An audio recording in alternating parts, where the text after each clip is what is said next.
السلام علیکم، خوش آمدید خواتین و حضرات۔ میں زین علی آج کی عدالتی کارروائی کے احوال کے ساتھ آپ کی خدمت میں حاضر ہوں۔ ناظرین، کل ایف آئی اے لاہور نے جہانگیر ترین اور علی ترین کو منی لانڈرنگ اور جعلی بینک اکاؤنٹس کیس میں تفتیش کے لیے طلب کر رکھا تھا۔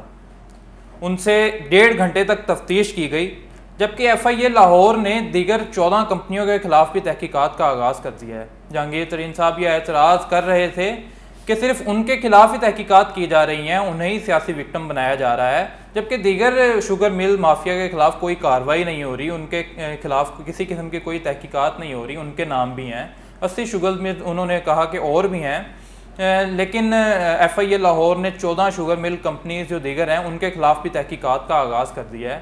شہباز شریف اور ان کے خاندان کی شوگر ملز سر فہرست ہیں اس تحقیقات میں، جبکہ خسرو بختیار صاحب کی شوگر ملز کو بھی شامل تفتیش کر لیا گیا ہے، انہیں بھی نوٹسز جاری کر دیے گئے ہیں اور تحقیقات کا آغاز ہو چکا ہے۔ ناظرین، آج 10 اپریل جہانگیر ترین صاحب نے جو ضمانت قبل از گرفتاری کے لیے درخواستیں دے رکھی تھیں ان پر سماعت تھی۔ 8 بجے میں عدالت پہنچا، جہانگیر ترین صاحب بھی آج 8 بجے عدالت پہنچ چکے تھے، سیشن کورٹ میں وہ پیش ہوئے۔ حامد حسین کی عدالت میں آج منی لانڈرنگ کے جو 2 کیسز ہیں ان پر سماعت تھی، اور جہانگیر ترین صاحب اور علی ترین صاحب عدالت میں پیش ہوئے۔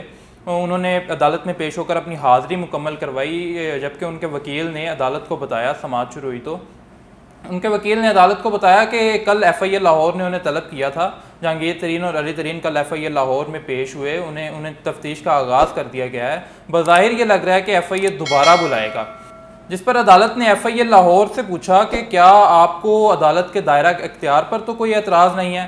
ایف آئی اے لاہور نے کہا کہ ہمیں عدالت کے دائرہ اختیار پر کوئی اعتراض نہیں ہے، آپ تمام ملزمان کو انویسٹیگیشن میں شامل ہونے کا حکم دے دیں۔ تو عدالت نے تمام ملزمان کو انویسٹیگیشن میں شامل ہونے کا حکم دیا۔ ایف آئی اے کو کہا کہ آپ ہر ملزم کا کردار ڈیفائن کریں، بتائیں، اور تمام انویسٹیگیشن جو ہے وہ ساری وہ مکمل شفاف ہونی چاہیے۔ جس کے بعد جہانگیر ترین صاحب کے وکیل نے ایک درخواست کی عدالت سے، انہوں نے کہا کہ کرونا وائرس بڑھ رہا ہے اور کیسز بہت زیادہ ہو رہے ہیں، آپ لہٰذا کیس کی تاریخ کو ایکسٹینڈ کر دیں، اسے بڑھا دیں تاکہ یہ کرونا وائرس کی یہ لہر گزر جائے۔ آپ کو یاد ہوگا کہ شہباز شریف صاحب نے بھی پچھلی سماعت کے موقع پر اس طرح کی ایک درخواست عدالت سے کی تھی، جسے عدالت نے قبول کر لیا تھا۔ آج عدالت نے اس کیس میں، منی لانڈرنگ کیس میں، جہانگیر ترین صاحب کو 22 اپریل تک کے لیے ضمانت میں توسیع دے دی ہے، جبکہ دوسری طرف بینکنگ کورٹ میں جعلی بینک اکاؤنٹس کا جو معاملہ ہے وہاں جہانگیر ترین صاحب اس کے بعد پیش ہوئے۔ ایک ہجوم تھا جس میں وہ پیش ہوئے عدالت میں، عدالت کھچا کھچ بھری ہوئی تھی، اور وہاں پہ جج صاحب آئے اور سماعت کا آغاز ہوا تو جہانگیر ترین صاحب کے وکیل نے انہیں وہاں پر بھی بتایا کہ ایف آئی اے نے تحقیقات کا آغاز کر دیا ہے، کل دونوں ملزمان وہاں پیش بھی ہوئے ہیں، لیکن وہاں پہ جو پروسیکیوٹر ہیں ایف آئی اے کے، شیخ سجاد صاحب، انہوں نے ایک اعتراض کر دیا۔ انہوں نے کہا کہ اس عدالت میں یہ جو کیس لایا گیا ہے یہ دائرہ اختیار سے باہر ہے، یہ کیس اس عدالت کے دائرہ اختیار سے باہر ہے، لہٰذا ہمیں اس عدالت کے دائرہ اختیار پر اعتراض ہے، جس پر عدالت نے تمام دونوں فریقین کو اگلی سماعت کے موقع پر دلائل کے ساتھ طلب کر لیا کہ آپ اس پر بات کریں، اور یہاں پر بھی جہانگیر ترین صاحب کے وکیل نے وہی درخواست کر دی کہ کرونا وائرس چل رہا ہے اور آپ لہٰذا مہربانی کریں اور ہماری سماعت کو زیادہ ایکسٹینڈ کر دیں، لیکن وہاں پہ جج صاحب نے کہا کہ آپ اتنا سارا ہجوم لے کر آئے ہیں یہاں، یہ آپ نہ لایا کریں، آپ کو کیا ضرورت ہے، یہ آپ کا ہی لایا گیا ہجوم ہے، یہ سارے لوگ آپ کے ساتھ ہیں، آپ انہیں کیوں لے کر آتے ہیں، آپ انہیں نہ لایا کریں، عدالتی کارروائی تو چلتی رہے گی، کیا ہم اسے ملتوی کر دیں عدالتی کارروائی کو؟ جس کے بعد عدالت نے 17 اپریل میں اس کی ڈیٹ ڈالی ہے، اور 17 اپریل کو دوبارہ طلب کر لیا دونوں فریقین کو۔ دونوں عدالتوں نے ایف آئی اے سے ریکارڈ بھی طلب کر رکھا ہے اگلی سماعتوں کے موقع پر۔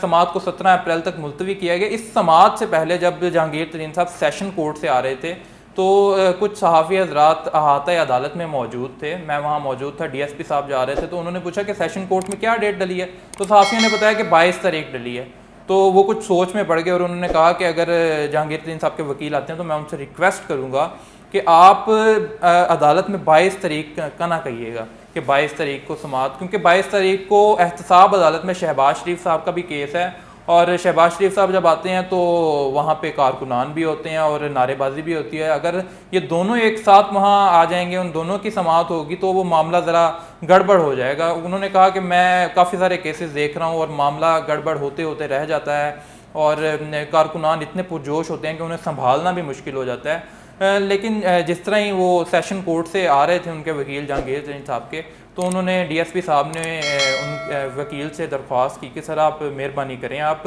22 اپریل نہ رکھیں, آپ اس سے آگے پیچھے کوئی ڈیٹ رکھ لیجئے اور 22 اپریل نہ رکھیں. لیکن عدالت میں وکیل صاحب یہی کہہ رہے تھے کہ 22 تاریخ ہمیں وہاں ملی, آپ بھی ہمیں 22 تاریخ دے دیجئے بینکنگ کورٹ میں.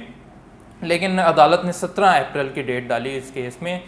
جہانگیر ترین صاحب عدالت سے باہر آ گئے, عدالت سے باہر انہوں نے میڈیا سے بھی بات کی. لیکن آج بھی جہانگیر ترین صاحب 2 کوسٹرز بھر کر لائے تھے, ان کے ساتھ بہت سارے لوگ تھے, ایک ہجوم تھا, ایک قافلہ تھا ان کے ساتھ, اور وہاں پر 22 M N A M P As وہ لے کر آئے تھے آج عدالت میں اپنے ساتھ. صوبائی اسمبلی کے بھی ممبران تھے, قومی اسمبلی کے بھی ممبران تھے, ملک نعمان صاحب جو صوبائی وزیر ہیں وہ بھی تھے, راجہ ریاض صاحب بھی تھے, نذیر چوہان صاحب بھی تھے.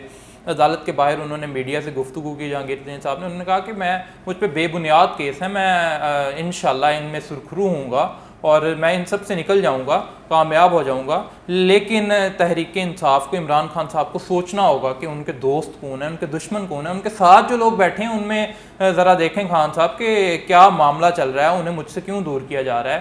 اور انہوں نے ایف آئی اے کی یہ جو انویسٹیگیشن ٹیم ہے اس پر بھی انہوں نے اعتراض اٹھا دیا. انہوں نے کہا کہ یہ ایف آئی اے کی انویسٹیگیشن ٹیم یہ بائسڈ ہے اور یہ کنٹروورشل ہے. ایک ایف آئی آر اسلام آباد میں درج کی گئی, لکھی گئی وہاں پہ, اور اسے یو ایس پی میں یہاں پر لے کے آئے گا, یہاں پہ تفتیشی افسران نے سائن کی اور جمع کروا دی. یہ تو کنٹروورشل ہے, اسے چینج کرنے کی ضرورت ہے. اسے ایف آئی اے کی ٹیم کو چینج کیا جائے, ایک نئی ٹیم لے کر آئی جائے تاکہ معاملہ شفاف طریقے سے چلے اور شفاف طریقے سے تحقیقات ہوں. ہم تمام تحقیقات میں مدد کریں گے اور ہم شامل تفتیش بھی ہوں گے اور ہم تمام ریکارڈ بھی مہیا کریں گے. لیکن اس ایف آئی اے کی ٹیم پر ہمیں اعتراض ہے. یہ تو فون کالز پر کام کرتے ہیں, انہیں فون کالز کہیں سے آتے ہیں تو یہ کام کرتے ہیں, نہیں تو اس کے علاوہ یہ کام نہیں کرتے. اس کے علاوہ انہوں نے پھر عمران خان صاحب کو مخاطب کیا اور کہا کہ خان صاحب آپ اپنے ارد گرد بیٹھے ہوئے لوگوں کو ذرا دیکھیں, میں تحریک انصاف میں ہوں, تحریک انصاف میں رہوں گا, تحریک انصاف میری ہے, یہ سب لوگوں کی ہے تحریک انصاف, اور میں تحریک انصاف سے کہیں نہیں جا رہا. انہوں نے جو کل سے باتیں ہو رہی تھیں کہ جہانگیر ترین صاحب ایک الائنس الگ سے بنا لیں گے اور پارٹی کے اندر دھڑا بندی ہو جائے گی, اس طرح کی انہوں نے تمام الزامات کو رد کیا. انہوں نے کہا کہ میں پارٹی میں ہی ہوں اور پی ٹی آئی سے کہیں نہیں جا رہا, میں پی ٹی آئی کا ایک حصہ ہوں. دیگر جو ان کے ساتھ قائدین موجود تھے, راجہ ریاض صاحب, نذیر چوہان صاحب, انہوں نے بھی بات کی. انہوں نے بھی یہ کہا کہ ہم دھرنے کے دنوں سے آپ کے ساتھ ہیں اور ہم پی ٹی آئی میں ہر مشکل وقت میں آپ کے ساتھ رہے ہیں. اب اگر حکومت بن گئی ہے تو آپ اپنے ساتھ ایسے لوگوں کو تو نہ بٹھائیں کہ جو ہمیں آپ سے دور کر رہے ہیں. آپ ذرا اپنے ارد گرد دیکھیں, وہی باتیں جو جہانگیر ترین صاحب بھی کر رہے تھے وہی انہوں نے بھی کی. اور اس کے بعد انہوں نے یہ بھی کہا کہ آپ ہمیں ذرا جلدی بلائیں اور ہم بات کرنا چاہتے ہیں آپ سے, ہم آپ بیٹھ کے آپ سے بات کرنا چاہتے ہیں تاکہ یہ تمام معاملہ حل ہو. آج کی عدالتی کارروائی ناظرین یہ تھی, میں نے آپ کو اس سے آگاہ کیا. جبکہ 17 اپریل کو جو عدالتی دائرہ اختیار پر سوال اٹھایا گیا اس بارے میں دلائل دیے جائیں گے اور ہم دیکھتے ہیں کہ اس میں کیا نتیجہ نکلتا ہے. اور ایف آئی اے کے جو پروسیکیوٹر تھے وہ بڑے کانفیڈنٹ تھے اور انہوں نے کہا کہ یہ کیس یہاں بنتا ہی نہیں ہے, یہ کیس تو سیشن کورٹ میں ہی بنتا ہے کیونکہ یہ جعلی اکاؤنٹس نہیں ہیں. پہلے جعلی اکاؤنٹس نے کہا جا رہا تھا لیکن یہ بے نامی اکاؤنٹس ہیں. یہ جو شوگر مل کے ملازمین ہیں, J D W sugar mill کے, ان کے نام پر اکاؤنٹ بنائے گئے اور پیسے بھیجے گئے اور منی لانڈرنگ کی گئی, یہ بھی اسی زمرے میں آتے ہیں. لہٰذا یہ اس دائرہ اختیار میں, اس عدالت کے دائرہ اختیار میں نہیں آتا کیس. تو 17 اپریل کو اب اس بارے میں ہمیں پتہ چل سکے گا کہ کیا دلائل دیے جاتے ہیں اور کیا عدالت فیصلہ کرتی ہے. لہٰذا مجھے اجازت دیجیے تب تک کے لیے. اللہ حافظ.